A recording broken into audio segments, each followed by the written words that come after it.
So I'll be talking about optimal communication distortion trade-off in voting. This is a joint work with Nisarg, Shah and David Woodruff. So the main goal of the paper is to understand the relationship between two quantities, communication and distortion. So in voting, communication measures how much information the voters express, and distortion is a measure about the performance of voting rule. So let me start with a motivating example. The example is participatory budgeting. And so, for example, the city has 4 projects and with, let's say, cost with 4 different costs, 10, 20, 15, and 17, and it has a budget of 30.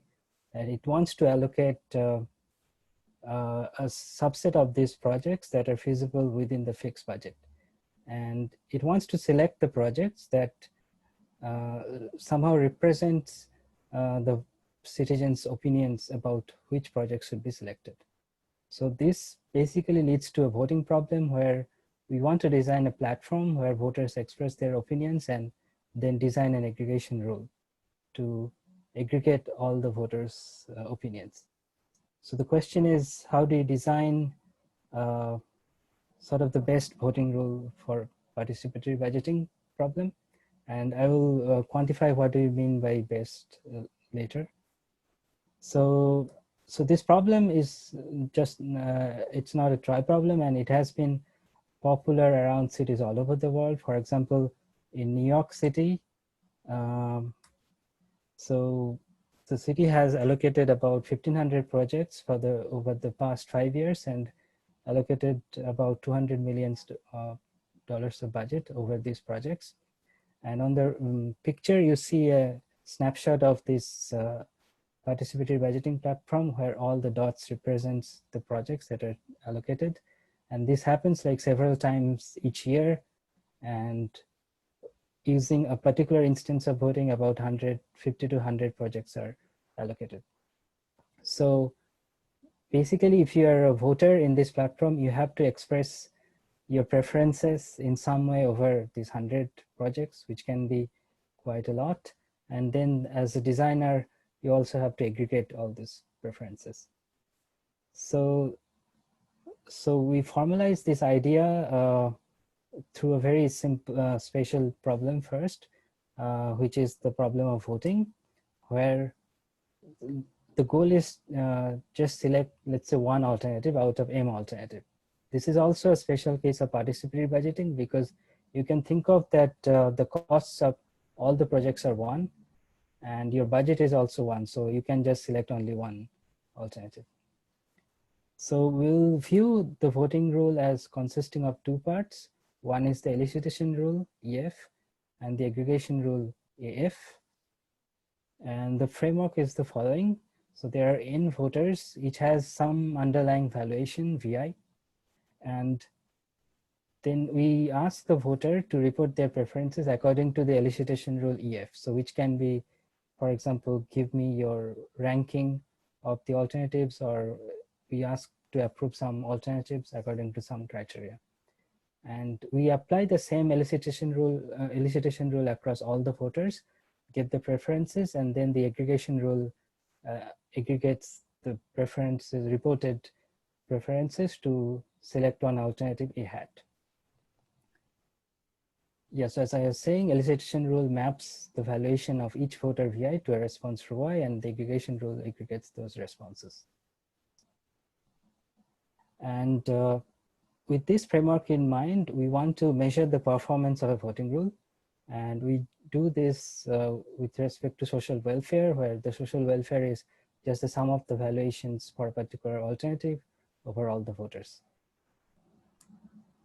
And we sort of will compare the performance of different voting rules with respect to distortion. So the distortion is a measure about if you, in the ratio, it compares the maximum social welfare possible with respect to a fixed valuation profile V, and compare that with the expected social welfare for the particular voting rule F.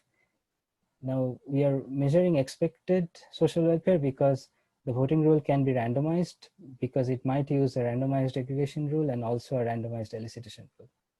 Now this is for a fixed voter valuation profile, and then we take the worst case over all possible valuation profiles. And the communication of the voting rule is we take is number of bits reported by each voter. So let's look at some previous examples. So for example, if we see ranking, then it asks the voter to report the ranks of the M alternatives. So basically, because there are M factorial rankings, the communication is M log M, and it has distortion of square root M, at least square root M, whatever be the aggregation rule that you use. And threshold approval selects a threshold and asks the voter to report approve alternatives that are above, that has value at least this threshold. And in the worst case, you might be reporting all sets of all the alternatives. So it has communication of at least or order M, and the distortion is theta log M. So these are some of the examples, but they do not provide the right trade-off between communication and distortion. And so the specific question that we ask is, suppose your goal is to achieve a fixed distortion D, what's the optimal communication complexity you need from the voting rule? And we answered some parts of this question previously in a newspaper, where we showed that if you just use deterministic elicitation, then in order to achieve distortion D, your communication complexity lower bound is M over D squared. And for randomized elicitation, the communication lower bound we proved is M over D cubed. And we also give a simple voting rule that has deterministic aggregation and deterministic elicitation, and it has communication M over D. So basically you can achieve distortion D with communication M over D. So the upper bound is same for both deterministic and randomized because we use the same voting rule. So this naturally leads to the question whether these bounds are tight, and in particular whether randomization helps at all or not. So the first set of results that we prove in this paper is the bounds that we proved previously are not tight. In fact, randomization helps. And for deterministic elicitation, so the right communication bound is M over D up to some logarithmic factor. And for randomized elicitation is M over D cubed. So if I want to achieve distortion D, then with randomized elicitation, you could reduce the number of the amount of communication by a factor of D squared. So alternatively, you can also think of, if we fix the communication to some C bits, then deterministic elicitation can provide distortion up to M over C, but randomized elicitation can provide distortion up to cube root of M over C, which can be significantly lower for when the number of alternatives is quite large. Okay, so so this requires proving two results. So first, an improved upper bound, where we prove an upper bound of M over D cubed for randomized elicitation, and then proving an improved lower bound. So let me first sketch the algorithm for the new upper bound algorithm. So the main ingredient is L2 sampler. So the idea of L2 sampler is that it's a very frequently used technique in data streaming algorithms, and it processes a stream and X, and then it outputs a coordinate J hat such that the probability that the coordinate J hat equals Jth coordinate is proportional to the square of xj square, which is the squared value for the Jth alternative. And we allow some error up to m power minus c, where c is some large constant. Okay, so the idea is that we want to use L2 sampler where the underlying, with respect to the underlying social welfare. So we take the value, sum of the values for a fixed alternative over all the voters, and we want to perform L2 sample with respect to that stream. But the difficulty is that the valuation profile VI is held by each voter independently, and we don't get to observe the sum directly. But what helps is that the L2 samplers are usually implemented in terms of using linear sketches. So what the voters can do, they perform local linear sketches and then send that linear sketch to the center, and the center then sums up all the sketches from the voter to get a sketch with respect to the social welfare. And then we can perform L2 sampling with respect to the aggregated sketch. And so once we can implement the L2 sampler in a distributed setting, so the algorithm is actually quite simple. We obtain T independent L2 samples, E1 up to 80, and also their estimate of the social welfare. And then we pick the alternative that has the highest estimated social welfare. So I won't go into the proof of this algorithm, but the main idea is that because we are sampling with respect to the squared social, proportional to the squared social welfare, the probability that there is probability that each L2 sample equals the optimal alternative we had is some number which is not too low if the social welfare is sufficiently high. And then this probability can be boosted up because we are selecting T independent L2 samples. And by choosing T, you can obtain the desired distortion. And the low communication comes from the fact that L2 samplers themselves require low amount of space to implement. Okay, so this is our new upper bound algorithm, and in the proof, we also set T to be M over D cubed. That gives the M over D cubed upper bound with randomized elicitation. And let me now talk about the improved lower bound part, where we prove lower bound of M over D for deterministic elicitation. So the main component is fixed size multi-party set disjointness, which is a long term. So let me parse it. So set disjointness is a fundamental problem in communication complexity, where the goal is that there are two parties, each holds a set, and you want to sort of determine whether their sets intersect or not. And because we are in a voting scenario where there are n players, we want to see, we want to consider a multi-party set disjointness problem, where we want to understand or determine whether the sets of all the voters intersect or whether they are exclusive. And we consider a fixed size version of this thing, where the size of the set held by each voter is fixed S. So formally, so there are T players, and each player I holds a set Si of size fixed size S, and we want to distinguish between no instance where the sets are all exclusive versus yes instance where there is a single element at the common intersection. And so the first part of the proof, which we also showed earlier in the previous paper, was that the fixed set disjointness problem can be reduced to the voting problem. So the main idea is that if we have a no instance, then we can construct a voting profile where the welfare is low. And if we have a yes instance for fixed set disjointness, then we can construct a voting profile where the welfare is high.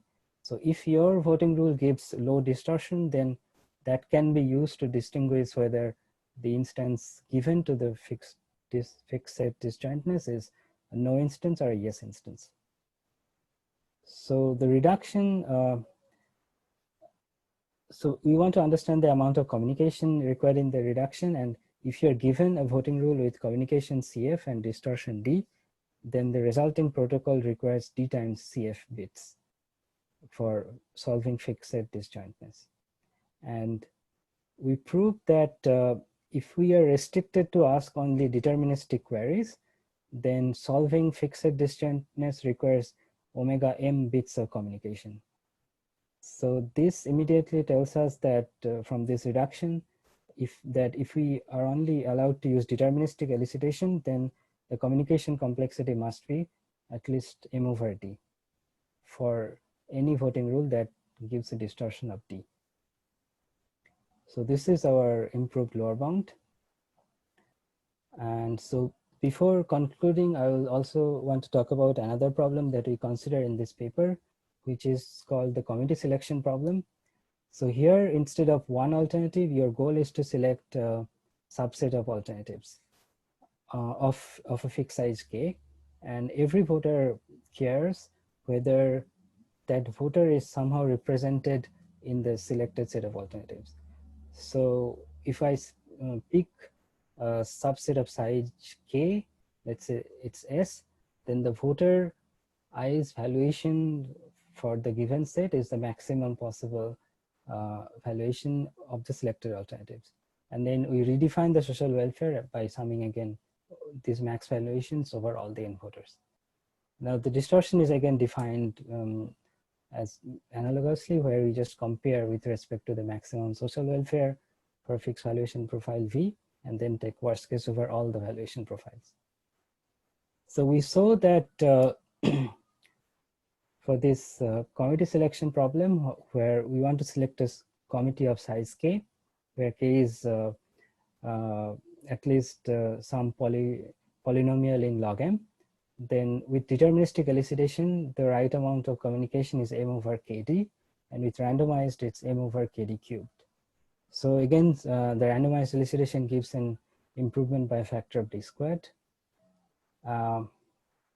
So I won't go into the details of the proof, but although the results look very similar compared to the single alternative selection, the main challenge is that we cannot use the idea of L2 sampler here, because L2 sampler will select one alternative, and then the choice of the next alternative depends crucially on the previously selected alternatives.